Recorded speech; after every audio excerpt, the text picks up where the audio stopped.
Let's talk about the second pillar, the courage to say what needs to be said.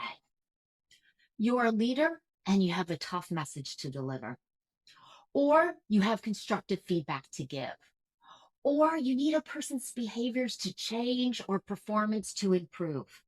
How do you say what needs to be said without crushing a person's spirit, demoting, demotivating others, or putting someone on the defensive? Is there a way to say what needs to be said so that others feel supported and empowered so they get more done faster and better? There is. You've got to check your intentions, self edit, and stick to the facts. Before you run off to deliver the bad news or hide in your office and put it off as long as possible, check your intentions. What is the ideal outcome? What is this tough message in service of in the big picture? There's always a positive intention. Too often we get stopped at our concerns about how the person's going to take it or what they'll think of us as a result. You want to push past these concerns and identify the positive intent. I like to say that belief eats behavior for breakfast. This is playing off of the well known saying that culture eats strategy for breakfast. Belief eats behavior for breakfast. Ensuring our beliefs are empowering and tuning into the positive intent is a way more important than trying to robotically get some set of behaviors exactly right. There are times when someone is seemingly saying or doing all the right things, yet we don't buy it. That's because the person's beliefs are not fully in alignment with what they're saying. The next technique is self editing, editing ourselves. Courage is definitely needed here. You need to take a close look at what all is going on within yourself. Only then can you know what to edit out of your message because it's more about you, your knowledge, or your ego than it is about growing the person, improving the person's performance, or delivering a message that can be clearly understood and absorbed. It takes courage to take an honest look at yourself and edit yourself to say only what needs to be said. Here are some ways we might self edit. You may, for example, know exactly what you'd do if you were in the person's shoes. Yet, if it's more important for the person to own the outcome or develop in this area, then you might want to discuss the desired outcome only. Let him decide how to get there. Another example, you may be able to clearly point out a handful of things a person did wrong. Yet, if you want this person's confidence to grow, it may be more impactful to point out just a couple of key strengths to leverage, or how she can use her strengths to address one of the things that didn't work as well as it could have. Let me give you a concrete example. When I started working with Rosa, she was a fairly new manager of managers. She took her leadership role to heart and thought intently and intentionally about how to provide the best leadership to the team. The greenest leader in her group, Tarek, was someone she had hired into the company. He was enthusiastic and full of ideas, and Rosa was excited about him making his mark in the division. She assigned him to a visible and strategically important project to lead. Halfway through the project timeline, Rosa engaged in a pretty extensive feedback process. She wanted to be able to praise Tarek and fine tune his performance. Instead, what Rosa learned was disappointing. Tarek hadn't checked back in with the project sponsor since the project launch. It also seemed Tarek felt it was okay to go over on a budget item. She learned that he wasn't telling other departments why he needed the information he was requesting. And finally, he hadn't been escalating issues appropriately to department heads. Rosa wanted to meet with me about this. She told me there are so many aspects to this project that Tarek isn't handling well. She was surprised and frustrated. I asked Rosa for her plan. She said, I've got to sit him down and tell him all of this. I asked how she thought he'd respond.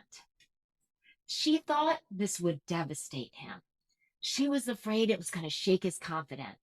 But she couldn't have him going on like this. Things needed to change. I agreed, yet I challenged Rosa. What if I told you to only give him two pieces of feedback? Rosa looked at me incredulously. Really, I said, pretend for a moment. What two pieces of feedback are most critical and would allow for the most important performance improvements? She didn't have to think too long. She determined that she'd share with him one, check back in with your project sponsor regularly. And then, secondly, tell other departments why you're asking for the information. She rationalized if Tarek is checking in with the sponsor, she'll ask questions about unresolved issues and budget items. I know her well, and she'll be supportive, not punitive. Then, if he's explaining to other departments why he needs the information, it'll slow him down and start the kinds of dialogue that need to take place. So Rosa did that. She gave him the two pieces of feedback. And Tarek heard the core message of needing to communicate and check in more.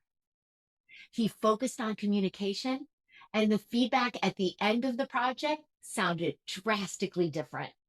Tarek had set up regular conversations with the project sponsor and tuned into the criteria and levers she asked about. The project came in under budget. And he told Rosa that he felt like a completely different project leader. In the first half, he felt overwhelmed and stressed out by tasks and all the doing that had to be done. He actually hadn't enjoyed it at all. The shift in focus to what conversations need to happen next felt more manageable and strategic to him. He liked getting to know the players and thinking about what they most needed in order to move the project forward. If Rosa hadn't given him the focused feedback on checking in with his project sponsor and communicating differently when making requests, he would have determined that he didn't like being a project leader. The next technique for saying what needs to be said is stick to the facts. So the human brain tends to take in a few pieces of information and then immediately creates an assessment, an interpretation, or a story. Daniel Kahneman, a Nobel Prize winning economist, found in his research that we create a halo effect when we think about people. We create an opinion about them based on a couple of observations and then broaden that opinion to cover everything about the person. Kahneman also found that the less we know about someone, the easier it is for our brains to create a coherent pattern. And unfortunately, our brains naturally seek that coherence instead of thoroughness. And that coherence feels solid to us. We start to relate to our interpretations or stories as facts. And we don't seek out other information or possibilities that might enlighten us about what's really going on. Here's an example. Let's say you're putting together an annual report and you need some numbers from a person with whom you don't usually work. So you take more time than you normally would to describe the importance and assure that he knows you need these numbers by the end of the day, Tuesday. It's 5 p.m. on Tuesday, and you haven't received the numbers from him. So there's stories we can make up in this moment, such as you decide he's not trustworthy. Yet other possibilities or possible interpretations could be end of the day for him means before midnight. He was going to log in after dinner and double check the numbers then.